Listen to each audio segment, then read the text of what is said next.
Assalamualaikum warahmatullahi wabarakatuh. Selamat datang lagi di Ryan Entertainment. Semoga kita senantiasa diberikan kesehatan, keberkahan dan rezeki yang melimpah. Sholawat serta salam jangan pernah lupa kita haturkan ke junjungan Nabi besar kita Muhammad Shallallahu Alaihi Wasallam yang selalu kita nantikan syafaat pertolongan di hari akhir nanti. Kali ini kita akan membahas tentang zikir yang paling mustajab setelah sholat tahajud. Supaya perjuangan bangun di sepertiga malam kita tidak sia-sia. Simak sampai akhir supaya bisa benar-benar mengamalkannya kelak. Apa jadinya jika hidup terasa hampa, walau semua yang kamu cari di dunia sudah kamu miliki? Bagaimana rasanya ketika kamu tersungkur dalam doa di tengah malam, dan justru disitulah kamu menemukan jawaban yang tak pernah kamu duga? Cerita ini bukan sekadar kisah, ini tentang perjalanan hati yang mencari makna sejati dalam zikir setelah tahajud. Namanya Arkan. Usianya 34 tahun. Pekerjaan bagus, rumah luas di kawasan elit, mobil mentereng, tapi matanya selalu kosong saat menatap keluar jendela ruang kerjanya. Hari-harinya berjalan seperti mesin. Bangun, kerja, pulang. Orang-orang menganggap hidup Arkan sempurna. Tapi hanya dia yang tahu bahwa ia sudah lama merasa kosong dan jauh dari damai.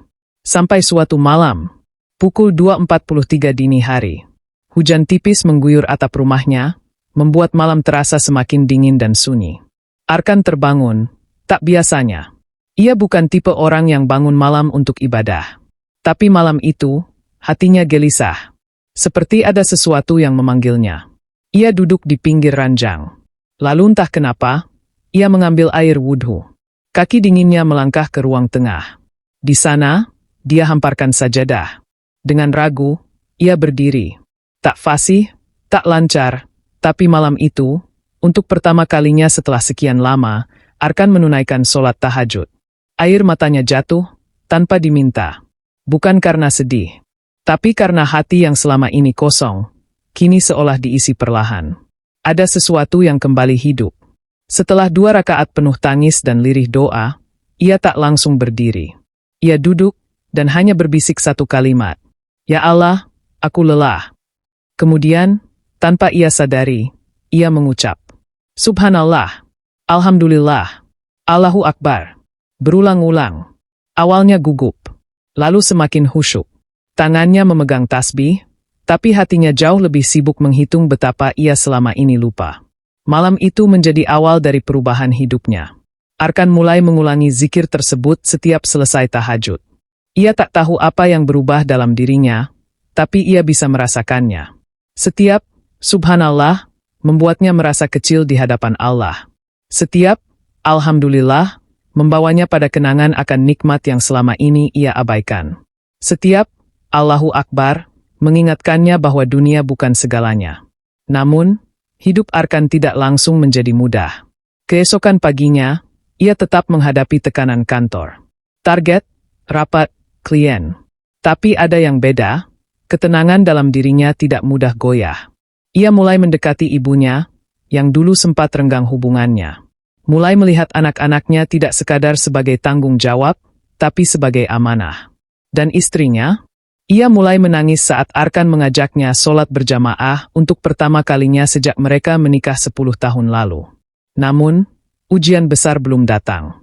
Arkan tidak tahu bahwa doanya di tengah malam akan segera diuji oleh Allah dengan cara yang membuatnya nyaris runtuh. Tapi, apakah ia akan bertahan? Atau kembali pada gelapnya hari-hari kosongnya yang lama? Dalam hadis disebutkan, Rasulullah Shallallahu Alaihi Wasallam bersabda, Rabb kita tabaraka wa ta'ala turun ke langit dunia setiap malam ketika tersisa sepertiga malam terakhir. Dia berkata, siapa yang berdoa kepadaku, maka akan aku kabulkan. Siapa yang meminta kepadaku, maka akan aku beri. Dan siapa yang memohon ampun kepadaku, maka akan aku ampuni. Hadis riwayat Bukhari dan Muslim. Hari-hari setelah malam pertama tahajud itu terasa berbeda bagi Arkan. Ada semacam ketenangan yang baru. Ringan. Ia mulai rajin bangun malam. Tak setiap hari memang, tapi cukup sering untuk menanamkan kebiasaan baru yang belum pernah ia kenal sebelumnya. Arkan mulai membaca buku-buku kecil tentang doa-doa mustajab. Ia belajar memahami arti setiap zikir yang ia ucapkan. Kini, bukan hanya bibirnya yang berzikir, tapi juga hatinya. Namun, seperti setiap jalan menuju kebaikan, pasti ada ujiannya. Dan ujian itu datang dengan cara yang tak pernah ia bayangkan. Pagi itu, Arkan berangkat kerja seperti biasa. Ia tersenyum pada istri dan anak-anaknya, membawakan sarapan kecil yang ia beli di perjalanan, sesuatu yang tak pernah ia lakukan sebelumnya. Namun, sesampainya di kantor, suasananya aneh. HRD memanggilnya. Kepala divisi duduk menunduk. Ada amplop di meja. Kalimat yang keluar singkat, tapi menghantam. Kami harus mengakhiri kontrak kerjamu, Arkan. Perusahaan tempat Arkan bekerja selama 12 tahun mengalami restrukturisasi besar-besaran. Banyak yang terkena dampaknya. Termasuk dia. Tak ada kesalahan, tak ada pelanggaran. Tapi juga tak ada jalan untuk bertahan. Arkan hanya terdiam. Lidahnya keluh. Dalam hati, berkecamuk. Ya Allah, ini balasan dari tahajudku, dari zikirku, dari kembalinya aku kepada MU. Pulang ke rumah, ia memeluk istrinya erat. Awalnya ia ragu untuk bicara, takut mengecewakan. Tapi sang istri hanya tersenyum. Mungkin ini bukan akhir, Bang. Tapi awal dari doa-doa abang yang sedang Allah jawab, dengan cara yang belum kita pahami. Malam itu, Arkan tetap bangun. Lidahnya berat, tapi ia tetap berdiri. Tangisnya lebih banyak dari biasanya. Tapi ia tidak bertanya, kenapa, lagi. Kali ini ia hanya berkata, Ya Allah, aku tidak paham jalan MU. Tapi aku ingin tetap yakin. Ajari aku untuk tetap percaya. Dan zikir pun mengalir. Subhanallah. Alhamdulillah. Allahu Akbar. Astagfirullah. La ilaha illallah. Hari-hari selanjutnya berat. Arkan mulai menjual beberapa aset kecilnya untuk kebutuhan harian. Ia mulai membuka diri untuk pekerjaan freelance, sesuatu yang dulu tak ia lirik. Namun, satu hal yang tak ia lepaskan, tahajud dan zikir. Malam demi malam, ia tidak lagi datang dengan daftar permintaan. Sekarang, ia datang hanya untuk berserah. Dan saat itulah, sebuah keajaiban kecil datang. Suatu malam, ia menerima pesan dari mantan klien lama. Singkat, Mas Arkan, saya butuh orang yang bisa bantu saya bangun usaha syariah kecil-kecilan. Bukan orang pintar, tapi orang jujur. Arkan membaca pesan itu sambil tersenyum. Dalam hati, ia tahu, inilah salah satu pintu yang Allah bukakan, bukan karena kepintaranku, tapi karena ketulusan malam-malamku. Hari itu, Arkan menandatangani proyek pertamanya sebagai konsultan usaha mandiri. Tak sebesar gaji kantornya dulu. Tapi hatinya lebih tenang, lebih bersih. Dan yang paling menggetarkan hatinya adalah setiap kesepakatan dimulai dengan basmalah dan diakhiri dengan zikir bersama. Satu malam sebelum proyek dimulai, ia berdiri lagi di atas sajadah. Kali ini ia berkata, Ya Allah, ternyata aku tak kehilangan apa-apa, selain diriku yang dulu terlalu sombong. Dan dengan kehilangan itu, aku justru kau beri kembali semuanya, bahkan lebih. Lalu ia zikir, seperti biasa. Subhanallah, Alhamdulillah, Allahu Akbar. Namun kini, bukan karena ingin Allah ubah nasibnya. Tapi karena ia tahu, zikir itu yang telah mengubah hatinya. Ketika doa kita belum dikabulkan, bukan berarti Allah tak mendengar.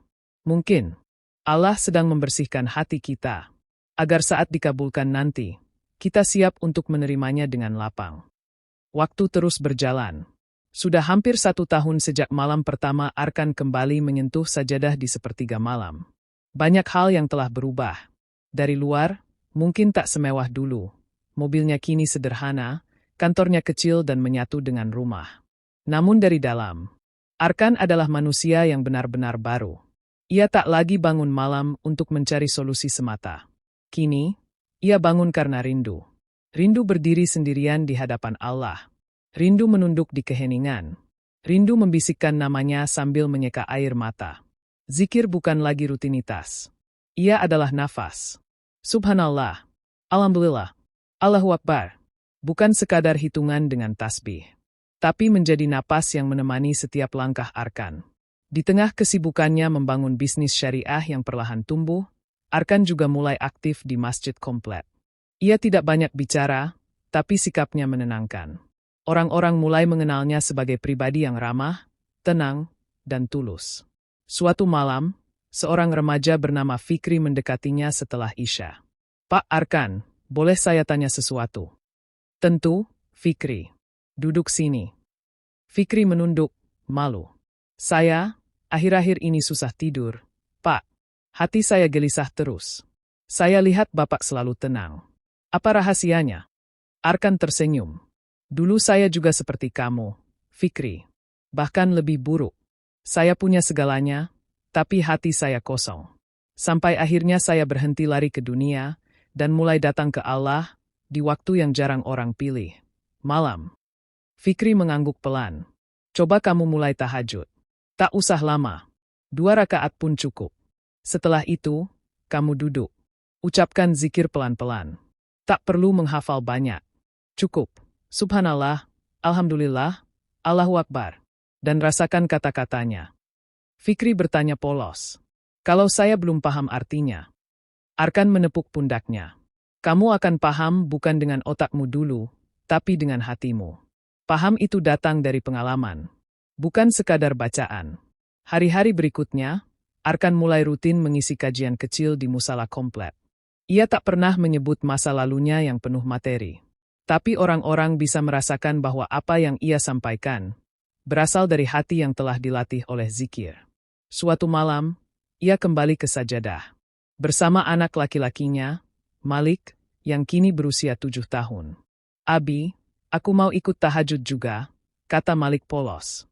"Boleh, tapi kamu tahu kenapa kita tahajud, Nak?" tanya Arkan. "Karena Allah suka orang yang ngobrol samanya di malam hari," jawab Malik, meniru dari ceramah ayahnya tempo hari. Arkan tertawa pelan, matanya berkaca. "Betul. Dan lebih dari itu, karena tahajud adalah waktu terbaik untuk bicara dari hati, saat dunia diam, hanya kita dan Allah yang tahu isi hati ini." Malam itu, mereka sholat bersama. Ayah dan anak. Dalam gelap, mereka menyalakan cahaya yang tak terlihat mata, tapi menyala di dalam jiwa. Selesai sholat, Arkan berdoa, pelan, fufuk. "Ya Allah, Engkau telah gantikan dunia yang dulu aku puja dengan kedamaian yang tak pernah bisa aku beli. Engkau cabut gemerlap palsu dari mataku, dan Kau beri cahaya hakiki dalam kalbuku. Jadikan zikir ini bukan hanya ibadah malam, tapi warisan hidup yang mengalir ke anak-anakku dan generasi setelahnya." Dan dengan suara lirih, ia kembali berzikir. Subhanallah, Alhamdulillah, Allahu Akbar. Dan malam itu, bukan hanya Arkan yang menangis, tapi langit pun bersaksi bahwa ada seorang hamba yang kembali pulang dan membawa cintanya pada Tuhannya. Kisah Arkan bukan tentang kesempurnaan. Ia tentang perjalanan, dari kehilangan, ke pencarian, hingga menemukan. Dan kuncinya, bukan harta, bukan jabatan, tapi sujud di malam hari, dan zikir yang tulus dari hati. Tahajud tidak serta-merta menyelesaikan masalah, tapi ia membentuk hati yang lebih kuat, lebih berserah, dan lebih bersyukur. Maka jika kamu merasa hidup ini berat, cobalah bangun malam ini. Ambil air wudhu, bentangkan sajadah. Ucapkan zikir, walau dengan air mata. Siapa tahu, malam ini adalah malam pertama dari hidup barumu. Ingatlah kepadaku, maka aku akan ingat kepadamu. Al-Baqarah Surah 152. Jika kamu merasa kisah ini menyentuh hatimu, bantu teruskan. Jadikan kisah Arkan sebagai inspirasi untuk saudara-saudara kita yang sedang kehilangan arah. Karena kadang, satu zikir di tengah malam bisa menjadi pelita untuk ribuan jiwa yang meraba dalam gelap. Wassalamualaikum warahmatullahi wabarakatuh.